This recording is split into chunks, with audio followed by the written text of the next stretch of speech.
Kembali disergap investigasi pemirsa, seorang wanita cantik ditemukan menjadi kerangka setelah 16 hari hilang di Samarinda, Kalimantan Timur. Korban ternyata dibunuh sopir teman sekantor yang biasa melakukan antar jemput. Pelaku merencanakan pembunuhan karena menginginkan barang berharga milik korban.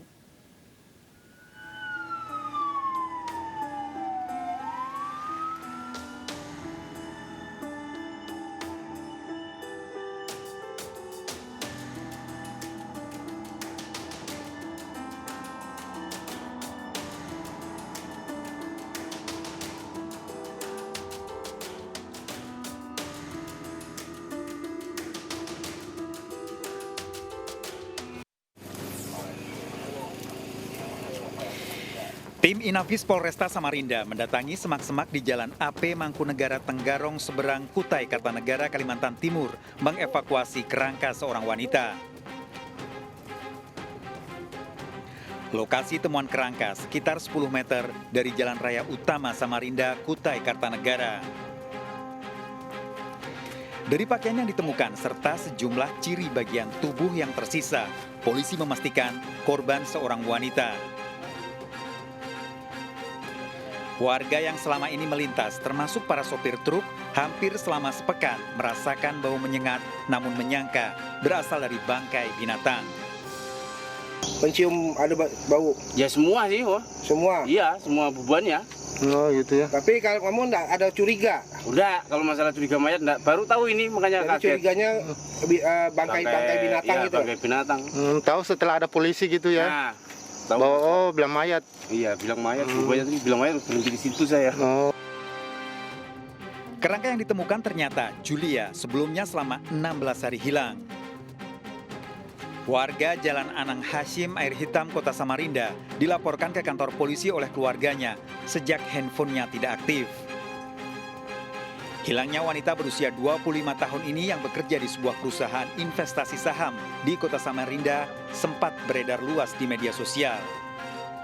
Julia sempat disangka menjadi korban penculikan.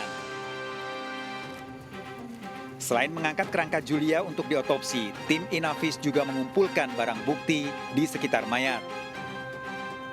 Ditemukan sebuah senjata tajam serta tali rafia sepanjang 1,5 meter melilit kerangka sekitar bagian leher. Dari hasil penyelidikan di lokasi temuan mayat, diduga Julia menjadi korban pembunuhan. Dari pakaian yang ditemukan, ternyata pernah digunakan Julia berfoto dan diunggah di media sosial. Hasil penyelidikan polisi ditemukan jejak senjata tajam yang merobek pakaian Julia. Temuan kerangka ini setelah Randy, sopir tempat Julia bekerja, mengaku membunuh dan membuang mayatnya di Jalan AP Mangkunegara. Dari kasarannya hasilnya, kami mengecek bagian pakaian korban yang pada saat dipakai dan ditemukan di TKP. Pada korban sesuai dengan keterangan dari pelaku bahwa menusukkan 2 kali di punggung belakang sebelah kanan. Dan di situ ditemukan memang ada bekas tusukan dari pisau.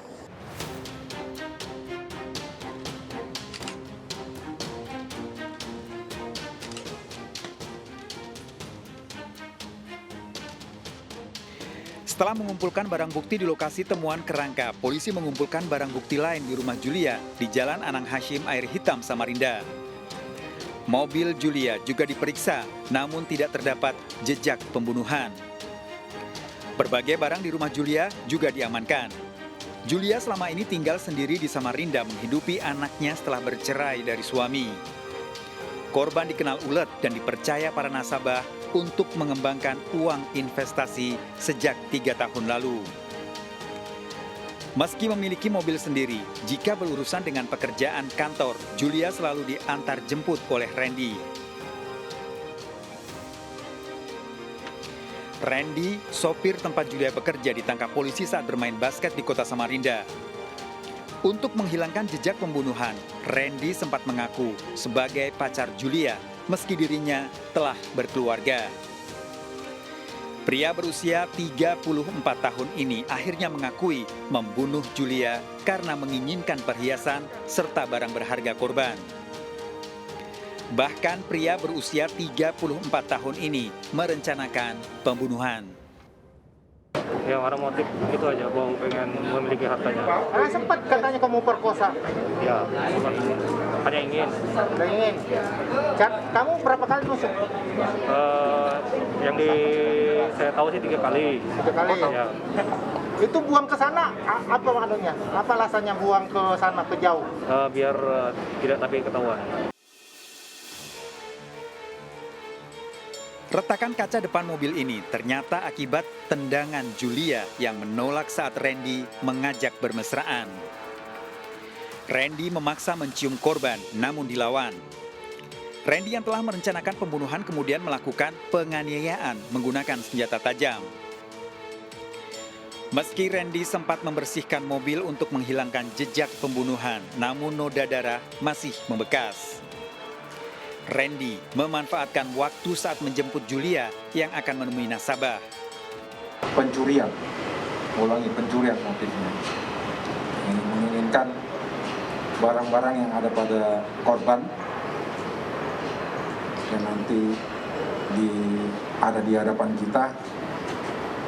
Barang-barang ini jadi sebenarnya korban antara pelaku dan pelaku ini saling kenal. Korban meminta tolong untuk ketemu dengan nasabah. Randy menyimpan pisau di samping korban duduk untuk merampas perhiasan yang selama ini diinginkan. Pelaku RS berpikir bagaimana untuk mendapatkan barang-barang secepatnya, sehingga dalam waktu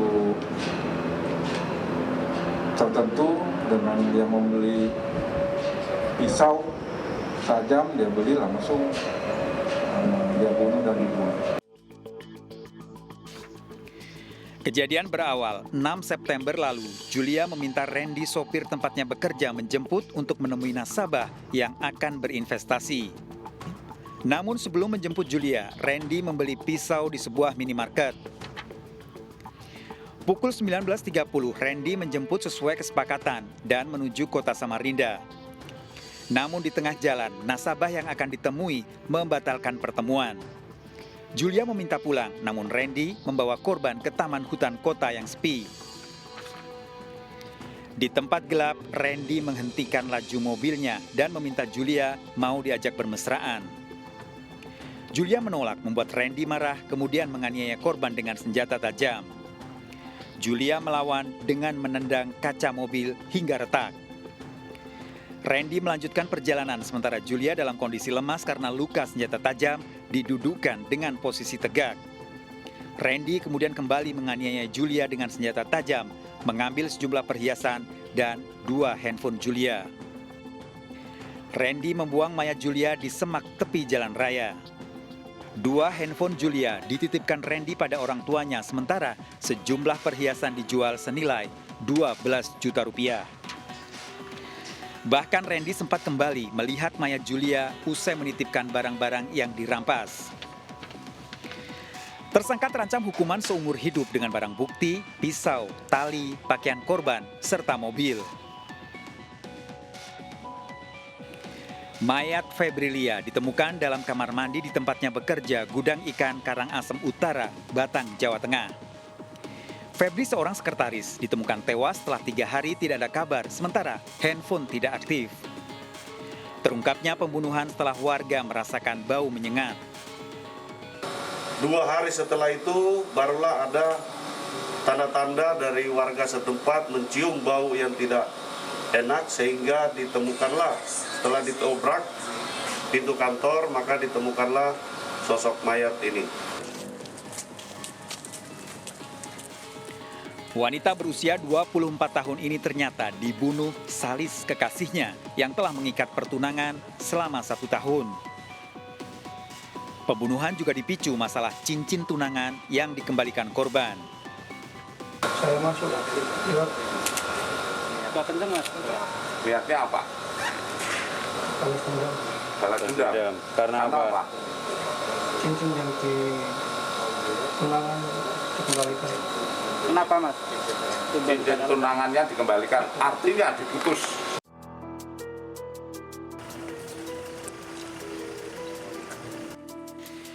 Dalam reka ulang pembunuhan di tempat korban bekerja, Salis berupaya menghilangkan jejak pembunuhan.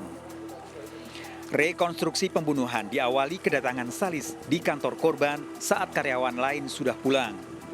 Salis dan Febrilia sempat bertengkar masalah cincin pertunangan hingga terjadi pembunuhan.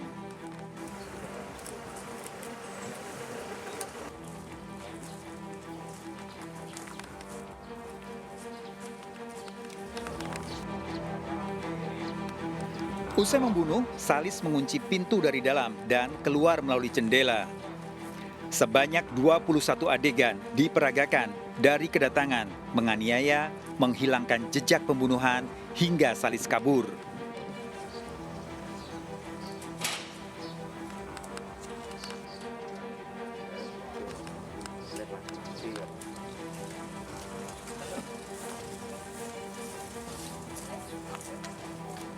Pelaku pembunuhan terungkap setelah polisi selama 3 bulan melakukan penyelidikan. Apalagi saat ditemukan mayat korban dalam kondisi rusak. Ya mengumpulkan bukti, kan tidak segampang itu. Dengan situasi sekarang ini ya, alhamdulillah makin titik terangnya makin ada. Siap. Hasil penyelidikan polisi, Salis merupakan pelaku tunggal pembunuhan. Korban dibunuh dengan alat yang ditemukan di kamar mandi. Salis menghilangkan jejak pembunuhan dengan mengunci pintu dari dalam sebagai upaya mengelabuhi polisi. Secara motif dapat kita simpulkan sekarang ini bahwa ini adalah balas dendam. Balas dendam karena pelaku dan korban ini bertunangan namun diputuskan secara sepihak. Sehingga kita dari hasil prarekonstruksi kemarin bahwa korban ini dibunuh di kamar mandi di kantor korban tersebut. Kejadian berawal saat Febrilia mengembalikan cincin tunangan pada Salis kekasihnya karena merasa tidak ada kecocokan. Salis sakit hati karena cinta diputus sepihak. Salis kemudian mendatangi tempat kerja Febrilia sebagai sekretaris perusahaan ikan. Keduanya sempat membicarakan masalah hubungannya, namun Febrilia tetap menginginkan berpisah. Saat Febrilia masuk kamar mandi, Salis mengikuti dan menganiaya korban hingga tewas dengan alat yang ditemukan. Korban dibiarkan tergeletak di kamar mandi. Salis mengunci semua pintu di tempat kerja Febrilia dan keluar melalui jendela. Mayat Febrilia baru ditemukan setelah 3 hari tidak ada kabar. Tersangka terancam hukuman 20 tahun penjara dengan barang bukti, pakaian, dompet korban, serta kunci kantor. Menurut kriminolog Universitas Budi Luhur, Luki Nurhadianto, pembunuhan oleh orang terdekat baik yang di Samarinda, Kalimantan Timur maupun di Batang, Jawa Tengah, para pelaku tak mampu mengendalikan diri. Bukan saja emosi, tapi pelaku hanya memilih penyelesaian masalah dengan cara tindakan kriminal, membunuh. Saat kemudian faktor internal dalam hal ini mungkin self control itu mengalami degradasi nilai. Jadi saat kemudian dia harus berhutang maka dia harus membayarkan sejumlah uang. Tapi kemudian saat faktor yang kedua ini adalah kontrol sosial, dia ada kesempatan kemudian dia kemudian terhimpit atau bahkan tujuannya itu mengalami keterbatasan dalam hal hubungan ekonomi, seringkali memang jalan keluar satu-satunya adalah melakukan perampasan yang diakhiri dengan pembunuhan. Dalam konteks ini seringkali korban dilandasi oleh 2 aspek. Yang pertama adalah aspek kebutuhan secara finansial, yang kedua adalah aspek yang kita sebut sebagai hasrat emosional, dalam hal ini mungkin perasaan atau percintaan.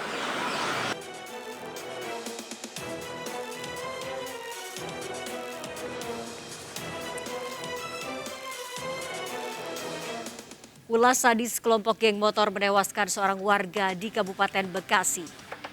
Sergap investigasi segera kembali. 86, bantuannya, 87, jalan